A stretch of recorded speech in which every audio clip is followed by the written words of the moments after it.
That day, I had spent more than 7 years dreaming of one thing: wearing the uniform and proving that a plus-size woman could serve as a soldier. But the moment I stepped into Fort Hamilton in New York, I didn't even get to say my name before the laughter started. A broad-shouldered recruit with a buzz cut whistled and shouted, "Look out! The whole camp's about to collapse." The laughter echoed in my ears, sharper than the winter air biting my skin. I thought I was prepared for this. I thought nothing could shake me. But I was wrong. In just one joke about my weight, every ounce of worth I carried seemed stripped away. And in that exact moment, I swore to myself they would remember my name longer than they remembered the sound of their own laughter. My name is Madison Clark. I'm 29 years old, from Texas. On my first day at Fort Hamilton, the training room smelled like chalk dust and burnt coffee. Dozens of fresh faces from all over the country stared at me. Not at my resume, not at my record, at my body, wrapped in a stiff new uniform that didn't hide my size. A recruit named Ethan Miller smirked, then threw a thick map binder against my chest. "Here, keep this. You'd make a better secretary than a soldier." The room erupted in laughter. Sophie Turner, a sharp-tongued girl in perfect shape, leaned back in her chair and said loudly, "Careful with that chair. It might snap under her." I didn't answer. I walked calmly to the back of the room, each step of my boots loud against the floor, and sat down. But the whispers didn't stop. "Fat Clark. She won't last until lunch." I opened my notebook, writing line by line, forcing my hand not to tremble. I knew this was just the beginning. But I also knew one thing. On that very first day, they had chosen the wrong person to laugh at. By noon, the nickname had already spread like wildfire. Fat Clark. It echoed through every corner of Fort Hamilton, sticking to me like mud I couldn't wash off. At the cafeteria, trays clattered and boots stomped, but the loudest sound was Sophie's voice. She stood with her perfect blonde ponytail swinging and said, just loud enough for the entire hall, "Somebody grab another chair. Fat Clark might break this one." Laughter roared across the tables. My hands tightened on my tray, but I walked to a corner table and sat alone. As I tried to eat, I heard Ethan's voice booming from across the room. "Hey, Madison, leave some food for the rest of us, will you?" The guys around him slapped the table, howling. I chewed slowly, every bite heavy, every chuckle stabbing deeper than the fork in my hand. It didn't stop when I left the cafeteria. During afternoon drills, Vincent Hall accidentally spilled a bottle of soda down my uniform, the sticky liquid seeping across my chest. He laughed so hard he doubled over, shouting, "Guess Coke goes with big size Clark." Others joined in, high-fiving him, mocking the way my uniform clung to me. I didn't yell. I didn't fight. I screwed the cap back on my own water bottle, walked off the field, and felt their laughter chase me like a pack of wolves. That evening in the barracks, when I finally thought the day was over, I found something waiting on my bed. A half-eaten donut sitting on a napkin. Next to it, a note in sloppy handwriting. "Midnight snack for the calorie queen." My throat tightened, but I said nothing. I picked it up, threw it away, and started making my bed again. Behind me, I could hear the snickering.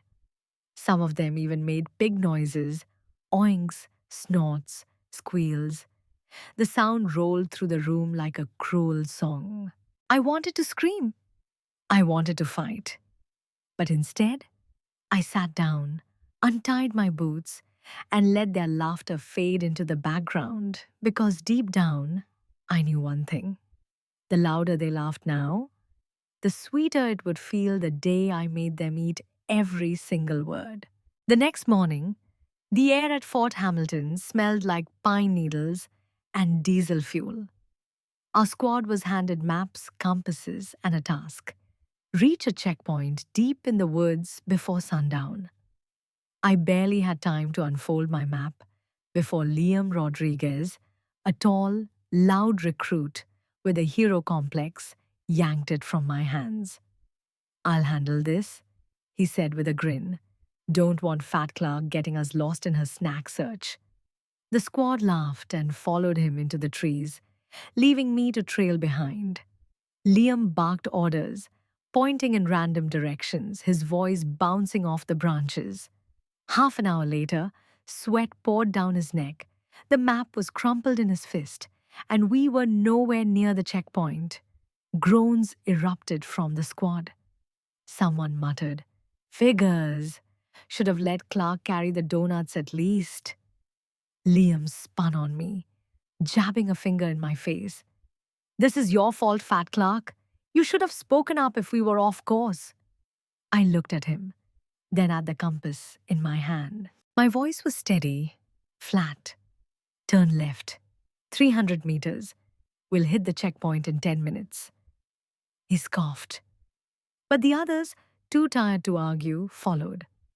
Exactly 10 minutes later, the bright orange flag of the checkpoint appeared through the trees. The instructor standing there raised his eyebrows at us, then glanced at me. Liam muttered, "Lucky guess," and stormed off. But luck had nothing to do with it. That afternoon, we were assigned the relay race, sprinting, crawling under barbed wire, carrying 50-pound sandbags. Sophie smirked as she lined up beside me. "Careful, Clark. Don't pop a lung before you hit the sandbags." The whistle blew. My boots pounded the dirt, breath steady, arms burning as I heaved the sandbag onto my shoulder. Halfway down the track, Sophie accidentally shoved me, sending my bag rolling into the mud. She crossed the finish line, arms raised like she'd won the Olympics, while the instructor blew his whistle at me to keep moving. I didn't stop. I picked the bag back up, mud soaking my sleeves, and carried it to the end.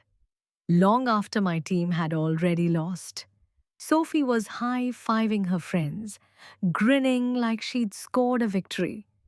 But her eyes darted toward me, almost waiting for me to break. I didn't. I dropped the sandbag at the line, wiped the mud from my hands, and walked away without a word. Their laughter followed me, just like it always did. But for the first time, I noticed something different in a few of their eyes. Not mockery, not quite respect either. Maybe confusion, maybe fear. 2 weeks into training, the instructors announced the biggest test of the program, the Iron Challenge.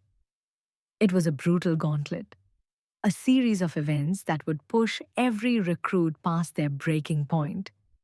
Long distance running, obstacle courses, heavy lifts, sniper trials, tactical planning, and one-on-one combat. The instructors called it the Great Equalizer. The recruits called it career roulette.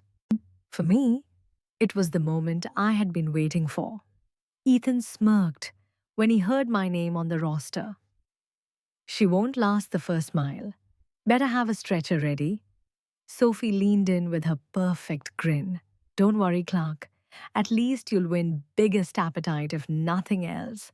The laughter rolled, as it always did. I tied my boots tighter. The run. The first event was a 5-mile run. The whistle blew, and the pack shot forward. Ethan stayed ahead at first, turning his head back to shout, "Keep up, big girl." By the 3rd mile, though, his stride faltered, his breath ragged. My pace never changed. Steady, relentless. I passed him on the 4th mile. When I crossed the finish line, Ethan collapsed behind me, face red, chest heaving. I didn't even look back. The obstacle course. Next was the obstacle course. Barbed wire crawls, walls to scale, ropes to climb. Sophie positioned herself right behind me, and when we hit the low crawl, she deliberately kicked dirt into my face. I pushed forward, ignoring the sting. At the rope climb, she tried to race me. Her polished arms slipped halfway up while my grip held firm. I tapped the top bar before she even reached halfway. When I dropped down, covered in sweat and dirt, Sophie's smirk had vanished. The heavy lift. Vincent was waiting for his chance to humiliate me in the lifting event. A series of crates, each over 100 pounds, had to be carried to the far line. He lifted one with exaggerated ease, grinning at me. Careful, Clark. Don't break a nail. I didn't answer. I lifted one crate, then another, then another. My body screamed, but my will screamed louder. Vincent's cocky grin faded as his arms shook on the fourth crate, while I carried my fifth past him. He dropped his load halfway. I set mine down at the line and stood tall. The sniper trial. 5 moving targets at 700 meters. Only 12 seconds to hit them all. Recruits before me had missed 2, sometimes 3. When my name was called, I felt the air shift. They wanted me to choke. I didn't. 5 shots, 5 kills. Time, 11.4 seconds. The range went silent. Even the instructor stared, his whistle frozen in his mouth. Someone whispered, "That's Shadow Ridge numbers." I lowered the rifle. "Guess fat fingers can pull a trigger just fine," I said quietly. For the first time, no one laughed. One-on-one combat. The final event was combat sparring. By draw, I faced Liam Rodriguez, the self-proclaimed rural soldier. He grinned as we circled. "Sorry, Clark. Fat doesn't fight." The bell rang. He swung wide, expecting me to cower. I dodged, planted my feet, and drove a jab straight into his chest. He stumbled back, breath knocked clean out of him. One sweep of my leg and he was on the ground. The match was over before he knew it had begun. When the results were announced, the camp was dead quiet. I had taken first place overall. The same voices that had once called me Fat Clark now whispered to each other, eyes wide, mouths shut. Ethan avoided my gaze. Sophie looked down at her boots. Vincent clenched his jaw. Liam rubbed his ribs. For the first time since I arrived, the silence wasn't mocking. It was fear. And I wanted them to sit with that. Because the joke was over. The morning after the Iron Challenge, the air at Fort Hamilton felt different. The laughter that used to follow me everywhere was gone. Instead, there were glances, sideways, uneasy, silent. Nobody said Fat Clark anymore, not out loud, but respect. That still wasn't theirs to give. Not yet. By afternoon, the entire camp was called to the parade ground. The sound of rotor blades cut through the sky as a military helicopter descended, whipping dust across our faces. Out stepped the Secretary of Defense, flanked by special forces. Every recruit snapped to attention. My heart pounded, but my face stayed calm. The secretary carried a sealed folder. He handed it to Major Holt, our senior officer. Holt opened it, and his eyes lingered on me for a long moment before he read aloud. Effective immediately, Holt's voice carried across the courtyard. "Sergeant Madison Clark is appointed as special advisor to this unit. Survivor of the classified Shadow Ridge operation, terminated in 2019. The silence was absolute. I could feel Ethan's breath hitch. Sophie's jaw slackened. Vincent muttered something under his breath, but no sound came out. Holt's eyes were still on me. She will oversee your training from this point forward. I stepped forward. My boots struck hard against the gravel, each step louder than the last. When I turned to face the recruits, I saw the same faces that had laughed at me, drawn pale, tight with shock. I let the silence drag for a moment before I spoke. Lesson 1, I said quietly. Never underestimate someone because of their body. Never laugh at someone you think looks weak. Because survival isn't about what you see, it's about what you can't. I tugged my sleeve on up just enough to show the tattoo etched into my wrist. A broken sword with 7 marks beneath it. Gasps rippled through the line. The symbol was infamous. Whispers of a mission that was erased from history, where no one had survived. No one. Except me. I let my sleeve fall back down. They called me Fat Clark. But remember this? Broken swords still kill. Then I stepped back. The fallout was swift and brutal. Ethan was reassigned to desk duty in DC. His dream of field service gone. Sophie lost her sponsorship with a gear brand that didn't want her name tied to harassment. Vincent was handed weeks of latrine duty after footage of him spilling crates on me leaked online. Liam was pulled from the combat program, labeled unfit for leadership. The weeks that followed were quieter, too quiet. The recruits who once howled at my every step now scribbled notes when I spoke. The same mouths that had spat Fat Clark were shut tight, eyes on the floor when I passed. Respect didn't come in cheers or apologies. It came in silence, and that silence was louder than all their laughter combined. One by one, they fell. Ethan's bunk was empty within days. Rumor was he'd been sent to a basement office in DC. Sophie avoided my eyes for the rest of camp, and by the end, her name disappeared from the roster altogether. Vincent kept his head down, scrubbing latrines at dawn, while Liam sulked in corners, stripped of his team lead status. None of them left the way they'd arrived, cocky, smirking, untouchable. I didn't gloat. I didn't celebrate. I simply did my job. When I stood at the front of the class, outlining strategies and correcting their stances, I kept my voice calm, steady, precise. They listened now. They had no choice.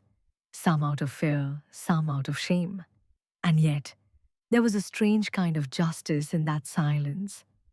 On my last morning at Fort Hamilton, the air was crisp with early autumn. My duffel bag was slung over my shoulder, boots crunching on gravel as I walked toward the gate. Nobody jeered.